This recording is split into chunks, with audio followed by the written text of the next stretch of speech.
기자수첩 와이뉴스로 넘어가겠습니다. 어서 오십시오. 안녕하십니까. 자, 오늘 와이뉴스는 어떤 주제 가지고 오셨어요? 김현정의 그제가 우수였죠? 벌써 우수 지났어요? 네, 우수 경칩 하면 이제 얼었던 대동강물이 풀린다 그러죠. 경칩은 언제예요? 3월 6일. 벌써? 예. 와, 그렇군요. 근데 갑자기 그 얘기 왜 하시는 거예요?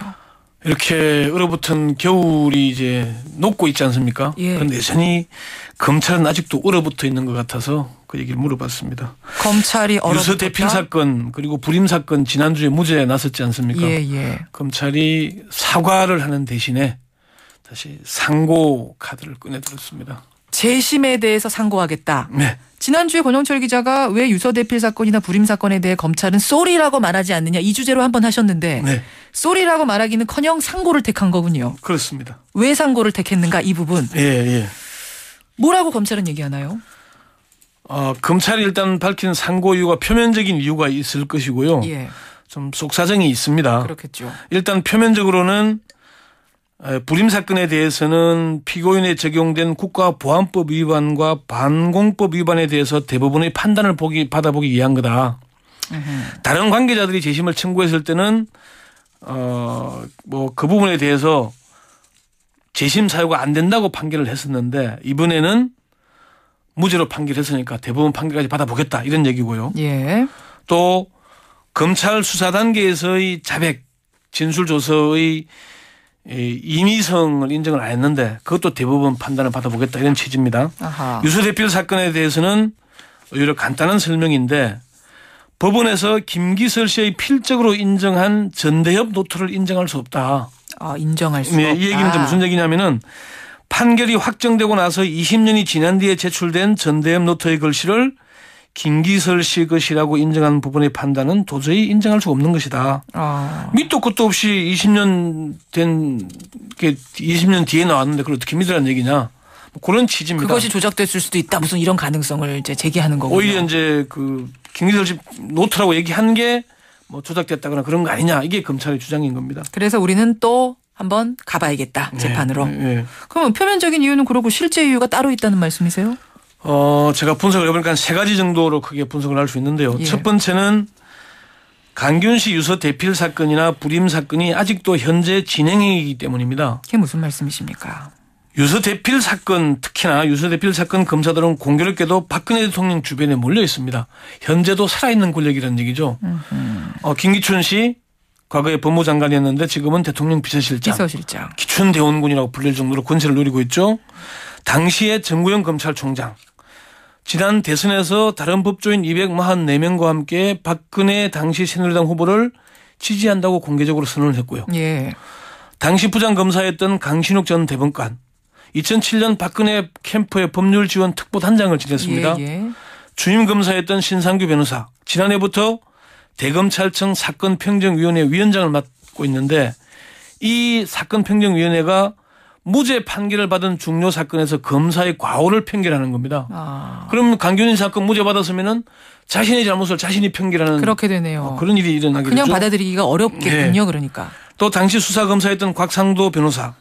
박근혜 정부 인수위원을 거쳐서 청와대 민정수석을 지냈죠. 예. 이렇게 당시 사건 관계자들이 잘 나가고 있으니까 검찰에서는 상고를 포기하면은 당시 수사를 잘못했다고 인정하는 셈이 되잖아요. 그러네요. 네. 그래서 상고할 수밖에 없을 것이다. 라는 이유가 나오는 것. 네. 다른 이유가 또 있습니까? 두 번째 이유는 이른바 시간 끌기요 폭탄 돌리기다. 이런 분석이 나옵니다. 시간을 끌다는 게 무슨 말씀이세요? 한 중견 법조인이 그런 얘기를 하던데 검찰이 상고한 것은 시간 끌기요 폭탄 돌리기에 다름 아니다. 강기훈 씨가 지금 간암 투병 중이잖아요. 간암 투병 중인 건 뭐 이미 알려진 유명한 그리고 사실이죠. 또 암이 재발했다고 합니다. 그 얘기는 상고심하면 통상 한 2년 가까이 걸리는 걸로 예측을 하거든요. 예. 그때까지 강기훈 씨가 생존해 있을지 모르겠다. 그러니까 검찰로서는 상고를 해서 시간을 끌면은 강기훈 씨가 뭐 유고가 있을 수 있으니까. 그런 얘기도 법조계에선 나온다. 예, 이게 이제 강기훈 씨의 쾌유와 명예회복을 위한 시민 모임의 김선택 집행위원장이 상고심은 빨라도 2년 정도 걸리는데 검찰 앞에 서 있는 사람은 악착같이 버텨야 된다. 강기훈 씨가. 검찰이 상고를 하는 건 시간을 끌어서 면피하려고 하는 것밖에 안 된다 이렇게 비판을 했어요. 그렇군요. 세 번째는 검찰 내부는 여전히 변하고 있지 않습니다. 그건 무슨 말씀이십니까? 재심 사건들에서 무죄가 많이 나고 있잖아요. 예. 검찰은 거의 기계적으로 항소하거나 상고를 합니다. 검찰 내부 관계자가 그런 얘기를 했습니다. 공안부는 위헌 결정이 난 사건을 제외하고는 증거 부족 등으로 재심 사건에서 무죄가 나거나 하면은 예. 자관 재심 개시 결정이 내려지면 항고, 재항고, 판결에 대해서는 항소, 상고를 무조건 한다.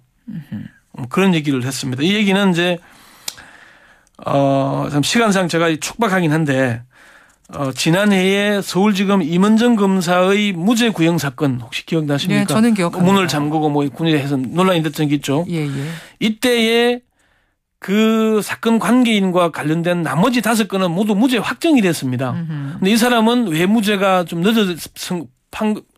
그 재판이 늦어졌냐면은 이 사람의 아들이 재심 청구를 했다가 사망을 했어요. 아. 그러니까 공소 기각이 되고 손녀가 다시 재판을 청구하니까 다른 사건 관계인보다 2년 늦게 선고가 된 겁니다. 예. 그러니까 시간 끌기가 그런 효과가 있는 겁니다. 예. 여전히 변하고 있지 않다는 얘기는 여전히 유죄가 이들은 분명하다라는 확신이 있다는 얘기이신 거죠? 예, 뭐 사건 판결이 난 뒤에 검찰 내부 의견을 들어보니까 당연히 상고해야 한다는 의견이 우세했고 예, 예. 검찰 관계자들은 아직도 유죄임을 확신한다는 그런 얘기들이 많았습니다. 검찰 내부에서는 이 상고에 대해서 어떤 여론입니까? 내부에서도 비판 여론이 나오고 있습니다. 그래요? 검찰의 한 검사장급 간부는 법률과 개인적인 의견임을 전제로 예. 상고에 반대한다.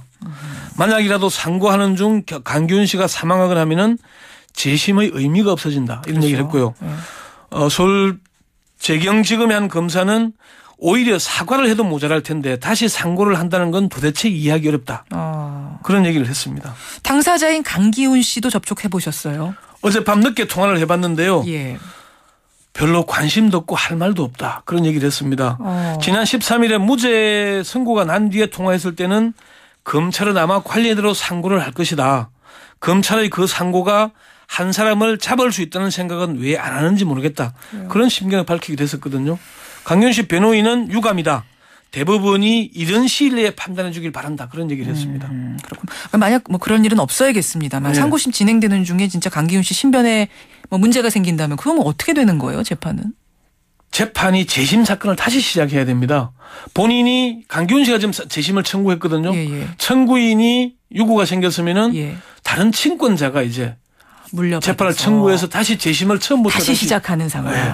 그렇군요. 네. 예. 검찰이 참 사과에 인색하지 않습니까? 지난주에 설명을 했지만은 예, 예. 좀 국민을 위한다면은 조직 보호가 아니라 국민을 우선시한다면은 상고보다는 사과를 하면서 새누리당 하태경 의원도 그랬거든요. 재심에서 뒤집힐 이 가능성이 거의 없는데 사과를 하는 게 오히려 옳을 텐데 그런 아쉬움을 나타내게 됐습니다. 왜 쏘리라고 말하지 않는가. 권영철 기자 수고하셨습니다. 네.